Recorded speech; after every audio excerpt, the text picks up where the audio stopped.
computer. I'll take my You can mask see our off. beautiful faces. It's so nice that we don't have to have our mask on.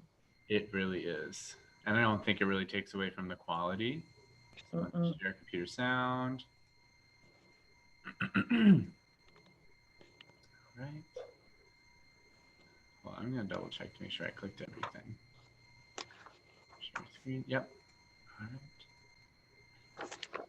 And you can see everything all right? Mm-hmm. All right. Would you like to start us out? Ready? Mm-hmm. I never know. I got to look at the camera, right? I'm always looking at us over here in the corner. Right. I do the same thing, so it won't look weird either way, right? All right. Hi, guys. It's Mrs. Buena Cruz again here with Mr. Matt. Right. We hope you guys are doing well. And we're really excited to share another lesson for you in our digital citizenship program. So let's tell you about it. It's finding balance in a digital world. So Right. obviously with us not being in school or being out in the real world, we're finding ourselves a lot more on our phones, probably more than what you're used to. Now you're on your Chromebooks at home, doing e-learning, and we're finding that we're probably spending a lot more time in the digital world. So now we're going to talk about how can we balance that out so we have the digital world, but we also want to live our regular daily lives. Yeah, we got to make sure that we have our lives in the real world too, right? So there's lots of things for you to do outside of the internet, what's online. So let's talk about what our learning objectives are for today. So things that we want you to be able to do today. We want you to be able to reflect on common online and offline activities, right? And so we're not coming in here today and saying, get off your phone. We're just saying we want you to have a good balance, right? Of things online and offline because we need to have that balance to live a happy, healthy life. The second objective, we want you to identify ways for you to unplug to maintain balance between offline and online activities. And then we also want you to use a digital habits checkup routine. I don't know if we're doing that. Are we doing that, ABC? I mean, we are talking about digital habits. We're not doing a checkup routine though. Maybe do we want to take this out and start over real quick? Yeah. Okay. Well, can you delete? Can you just use digital habits? Create a personal challenge maybe so that I might stop. Well, we can just have him take it out and yeah. So use the digital habits. Create a personal challenge. Well, are we doing that in this? Yeah, we do talk about digital habits. Okay. So maybe just that weird like digital habits checkup routine. I would say just create a personal challenge to achieve more media balance. Does that sound good? Yeah. Okay. So let's just start over. Let me take a drink. Right. I was like, I want to take a drink too. All right. Ready? Glad we figured that out before we were in the middle of it. I know. All right. Okay, ready?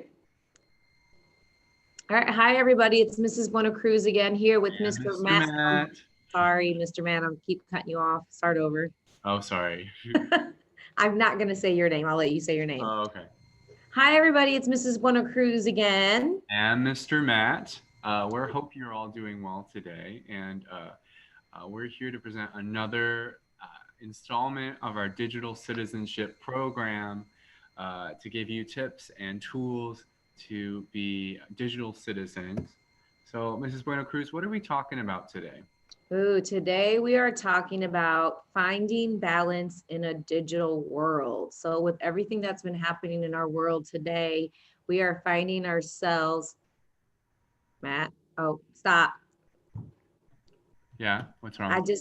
I saw the little box that says host has stopped your video. Sorry, I didn't want you to be seen anymore. No, you're right. I just didn't I thought you totally stopped.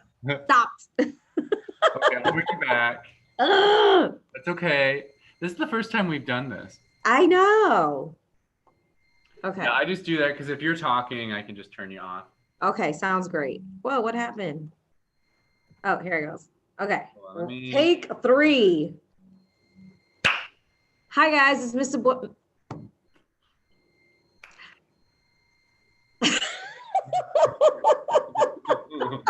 It's the end of the day, Matt.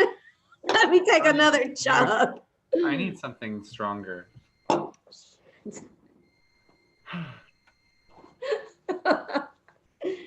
it, I just spilled it on myself. Okay, ready? Mhm. Hi guys, it's Mrs. Bueno Cruz here again with you today. And Mr. Matt, we want to remind you we're from Beacon Community Impact. We are community health coordinators with Beacon Community Impact, and our job day in and day out is to work with kids and with adults and help them find ways to live healthier and happier lives. So we're here today with another episode of our digital citizenship program. So Mrs. Bueno Cruz, what are we learning about today?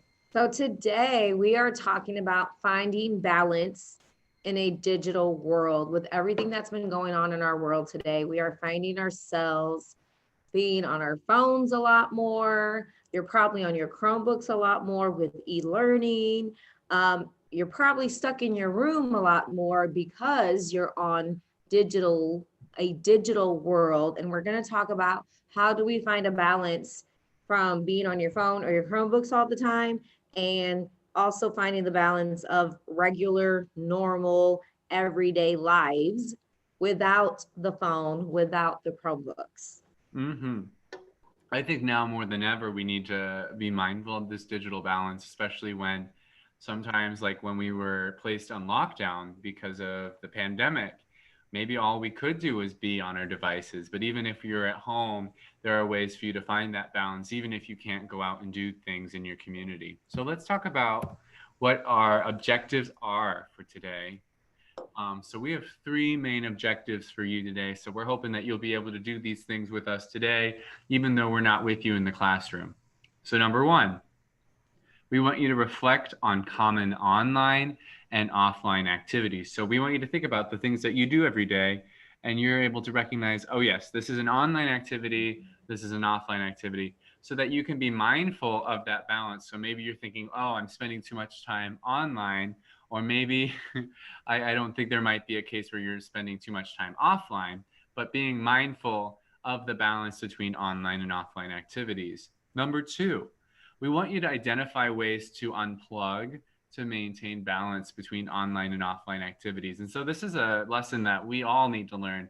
Sometimes I feel like when I'm on my phone too much, I just need to like step away from it. I need to like put it up for the night, because I don't know if you guys get like this. You feel like you have information overload because there's just so much information to take in. So we want you to think of ways that you can unplug and get away from the noise that is going on online. And then number 3, we want to create a personal challenge to achieve more media balance. And that's something we all can work toward. What steps can we take to ensure that we're going to get a better balance of both offline and online activities? Because you need both in order to have that balance. So first, let's talk about our essential question. Did you want to talk about that, Mrs. Bueno Cruz? Yes. So how do we balance digital media use in our lives? We're going to look at a video here that's going to talk about how can we do that, because some of us probably feel like we can't live without our phones, or we can't live without our Chromebooks or our iPads. We can't live without them. I know I feel like that sometimes. And it's okay to feel like that, but we have to find a balance. So we're going to watch this quick video segment. And while we're watching this, I want you to be aware what are some of the benefits of being connected 24/7 to the digital world. All right, so listen carefully, everyone.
All right, we're going to stop the video there. So as you're watching that, what were some things that jump out to you, Mrs. Buena Cruz? What were some things that you noticed were benefits? I think they did a really good job of showing all the ways that technology and being online in the digital world is something that can make our lives better. Well, I know for me, I do this on a daily. I constantly check the weather. What's the weather going to be like tomorrow? What's it going to be like in the evening? Do I need to take a jacket? If it's going to be warm, do I want to wear a short sleeve? If I'm going to an outdoor activity, I want to make sure that I'm prepared on what the weather is going to be like. So being able to digitally look that up is a great benefit for being part of the digital world. Right. I can't imagine life without being able to just look and see what the weather is going to be tomorrow. So something we're very thankful for. Something I noticed, there was someone who was doing online shopping, and I know so many people, they love getting stuff on Amazon, or they'll online shop from all their favorite sorts of stores. I think that's something that's really cool about online shopping. You don't even have to leave your house to go shopping. All right, so let's look at some of the other benefits on our next slide on what, oh, I'm sorry. No, that's okay. We can talk about the benefits real quick. So first one, real-time access. So that's something you hit that point really well. Real-time access to weather helps planning outdoor activities. So really good information for us to make decisions about our daily lives. It might be social media and messenger apps. You can communicate with people and you can update them. So like maybe I have family that live on the other side of the country. I have family that live in like Washington State, people that live in Texas. I can still keep up with them either through texting or Facebook Messenger, Instagram. I can see what they're up to, even though I don't get to see them every day. And so I think that's a really good benefit for being connected, because I can see people that aren't in my community. Another one, maybe like Google search engines, they help people find information. So something I love to do, if I'm like looking up the meaning of a word, or I'm talking with my friends about a celebrity, I can like verify it using the internet. Is that something that you guys do in your family, Mrs. Bueno Cruz? Most definitely. I'm always constantly saying, hey, Google, or hey, Alexa. Ooh, or hey Siri. Hey, Siri. Yes. Oh, mine just turned on. Yep. Which leads us to the next one, which I love this one, music apps. It enables people to create, share, and listen to playlists of their favorite music. I'm constantly on my phone listening to music. What do you listen on, Mrs. Buena Cruz? Oh, geez, I go anywhere from Pandora to Spotify. I listen to live radio from different parts of the world. Really? I love Spotify, but my mom, she's a big Apple Music person, and we fight about it. I think Spotify is better, in my opinion. Yes, I do too. I love sharing music with people. So another great reason why being connected is a good thing. Yeah. But what about things that you're doing offline? So what are things that you guys think about besides being online, interacting on the internet? What are things that you might be able to do? So participating in sports is fun because you get to exercise, you're outside, you get to compete against others, you're actually interacting with another human being, your friends, people. So right now, living in this time that we're in, like my daughter was actually excited to go back to school because she wanted to see her friends. She wanted to go back to play soccer, and going to practice was fun for her because she wanted to exercise. She wanted to see her friends, her teammates, and just be a part of just interacting with people. And I also think think about the way you guys can be active at home. Maybe you don't do a sport at school, but maybe there's some other way you can be active. I know Mrs. Bueno Cruz loves to dance. That's a great way to stay active, or different physical activities. Because the big thing for me is like, if you don't like a certain thing, a different sport, there's always something out there to get active, right? Which leads us to our next point. Is going into nature. That can teach you about the world and help you feel relaxed. So I know a lot during the quarantine time when this all started in April, we actually found ourselves doing a lot of walking out in the parks or in our neighborhood. We were visiting areas that we've never visited before, actually taking walks in the woods with my family and enjoying nature. Mm-hmm. Yeah, And if you don't go to the woods or out somewhere like that, your neighborhood, I'm just taking a walk in your neighborhood. you notice so much more when you put the phone away. And it's stuff that you wouldn't notice if you're driving in a car, which I think is so interesting. And even like different days of the year, like you think about in the fall versus the summer versus the spring or the winter, it's like a totally different sort of space. It And really something I is. really like about going into nature is it helps you clear your mind. I think it's really good for the soul, good for helping you figure out solutions to your problems and um, helping your mental health too. It can also be good just to kind of disconnect in that way and to take in the beauty of nature. Yes. And then the next one, hanging out with people in person helps you build relationships and get to know people. I kind of mentioned that with the first bullet point, where my daughter was happy to be around people. She wanted to be around her friends. It just makes you feel different. It makes you feel happy, and you enjoy other people's company. I'm sure a lot of you, even though you don't like going to school sometimes, you're probably really looking forward to going back so that you could see your friends. And maybe if you didn't see your friends, just the fact that you were seeing people on a daily because you're kind of stuck in your house for a while. Right. I think we definitely need that personal interaction. And then last but not least, when you're in nature or with people, you experience everything with the five senses. Mr. Matt, do you know what our five senses are? Oh gosh, you're asking me very, very point blank. So we have touch, taste, sight, uh, Sound. sound, and what's the other one? Oh my goodness. Touch, taste, smell. Sight. Smell. Yes. So Yes. all those different ways. Like I think if I'm on a walk, what is something that I can smell? Like I know right now while we're recording this, it's fall, so it's starting to smell like crunchy leaves or like bonfires outside.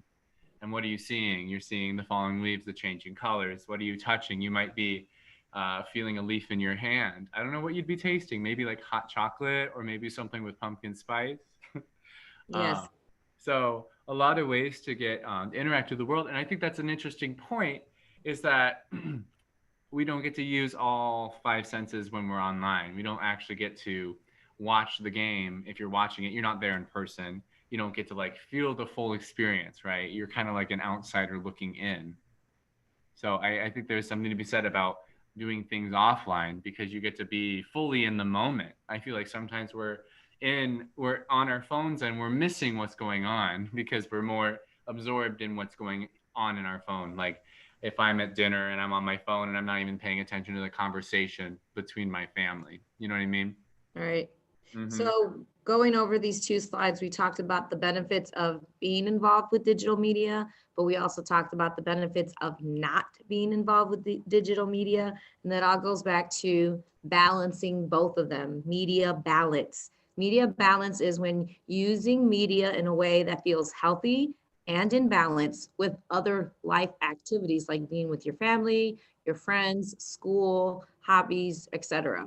Right. And this balance is different for everybody. So it's something you have to decide for yourself, but you have to be mindful of, you might have to be honest with yourself because sometimes, like, I'll be like, well, I have a good media balance. And then I think, well, maybe not. I spend a lot of time on my phone and maybe I'm neglecting talking to my family or my friends or spending times on actual hobbies. So you have to have that honesty with yourself to really think, and you have to be reflective and say, am I really having the balance that I want? Or do I feel like I'm spending too much time on my device? Right. And I'm sure you guys have been in a situation where, maybe you just get bored sometimes when you're on your phone a lot, seeing the same things over and over on Snapchat, seeing the same things over and over on Instagram or Facebook. Like it gets kind of old and boring that you do need to, balance it out. It's like, okay, I'm going to put my phone away.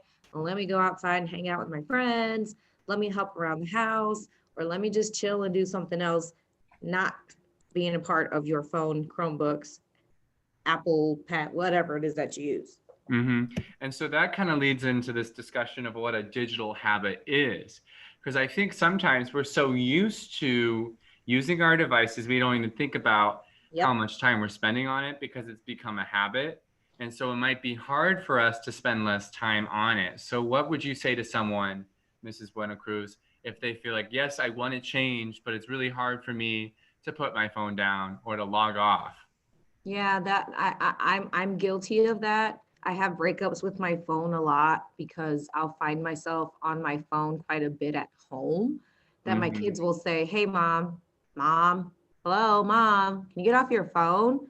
And when they say that to me, it shocks me because I'm like, I'm usually the one telling them to get off the phone. Mm-hmm. So you're like you said, Mr. Matt, we get into a regular routine where we're constantly checking phones, or some of you probably go to sleep looking at your phone. Some of you probably first thing in the morning you wake up, you pick up your phone. Right. That's a habit.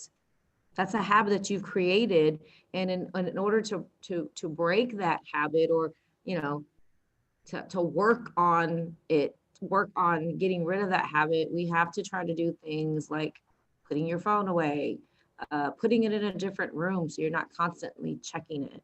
And it's something like oftentimes it's nice to try to find something to replace that habit because sometimes people are like, I want to get off my phone, but then it's been so normal for them to be on the phone, they don't know what to do with that Yep. extra time. Yep, they find that they have extra time that they could possibly do something else. Like, I don't know, I keep saying going outside because I love being outside. And if you I don't do like too. going outside, maybe doing something inside your house like color, read a book, dance, clean And your I think a room. big thing for me when I'm on social media and I get to that point where I'm like, wow, I spend way too much on this. I think about missed opportunities. I'm like, what could I have done with the 2 hours that I spent on my phone after I got home from work, you know? It's like, oh, I could have done something a little more fulfilling.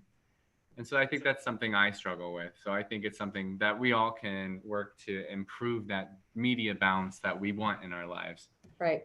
So can we talk about this red flag feeling?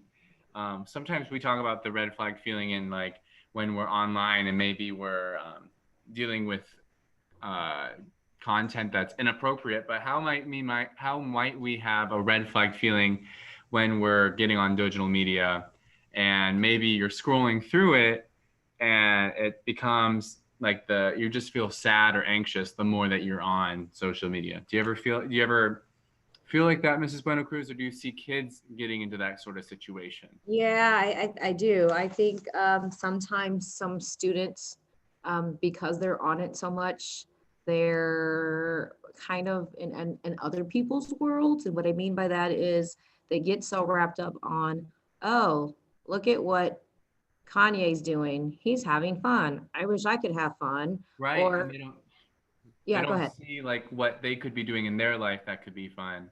Yeah, Because like, they're like paying attention to other people, like, oh wow, this person has their life together, but I don't have my life together, and that makes me anxious, sort of thing. yeah, I think people get so wrapped up in what other people are doing in the digital world, and they're not paying attention to themselves. We're like, hey, I can do something too if I just put my phone down and get out into the real world and do the fun things that I could be doing if I just put my phone down. Right. And so if you guys are ever getting to that point where you're feeling uncomfortable, it makes you anxious, it makes you sad to be on social media or digital media, that's a signal for you to step back and think about what are the offline activities that you can lean on to get that balance. Because I think once you find that balance, you're going to find your mental health is going to feel a lot better because there is a place in our lives for digital media and to interact with people online, but we need to make sure that our offline activities are just as enjoyable and just as important as our online activities. So And let's I'm talk about what it means to unplug, Mrs. Bueno Cruz. Yeah, I'm so glad you mentioned that too, Mr. Matt, that if you find yourself getting a little depressed or you're so wrapped up in what the other people are posting, what you think your friends are posting, it's okay to just put it to the side and do something that we call unplug. And unplug means basically don't involve your phone, don't involve your tablets, don't involve your Chromebooks, don't involve the internet, put it to the side, don't engage in any of that and unplug yourself from your digital world, from the devices that you're constantly on. Like, Mm-hmm. take And yourself it out might, of the situation. sorry. Go ahead.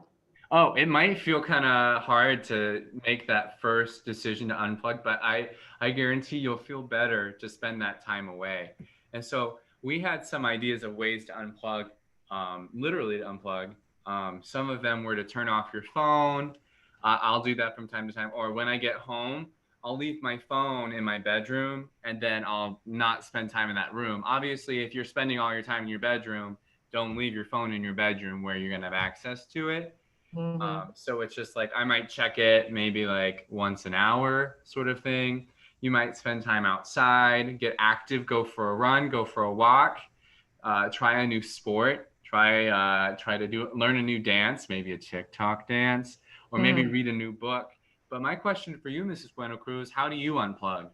How do I unplug? I turn my phone off. I definitely turn the phone off.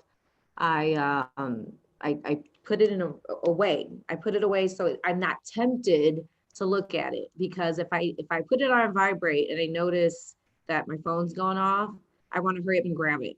So in order to avoid that, either I totally turn it off or I put it in another room so I'm not tempted to pick it up.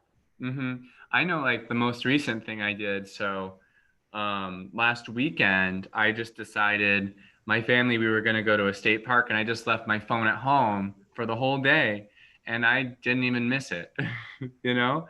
And I Yeah. think, wow, it's hard for me to stay away from my phone, but if it's not with me on my person, I don't really miss it at all. So I think that's something that you guys might notice too, is if you might think it's the end of the world to live without the phone for a couple hours, but it might help you feel a lot better if you're feeling anxious or things online are stressing you out. Yeah, and it's okay. Just try it. Just try it. Take baby steps. Try it for 2 minutes. Turn it off, or just put it in a totally different room and go find something else to do, like going outside or finding some kind of activity to get your mind off your phone. Right. And it might be helpful to find someone to help you stay accountable. So maybe you work with a friend and say, hey, we're going to hold each other accountable. We're not going to spend as much time on our device. Maybe we're going to turn off our device for 30 minutes. Or maybe you're talking to someone at home. Maybe you give your phone to a trusted adult at home and say, hey, I don't want to be on my phone. It's stressing me out. If I try to take it back, say no, which might be a hard thing to do, but I believe it would be a good thing for you to do to help you achieve that balance. And so we want to leave you with just one last little quote, which we like to say, we find balance in our digital lives. That's one of the main tenets of the Digital Citizenship Program, because we want you to live as meaningful a life as possible. And we know that digital media is something that is important in our lives, but we don't want it to be our whole lives, and nor should it be.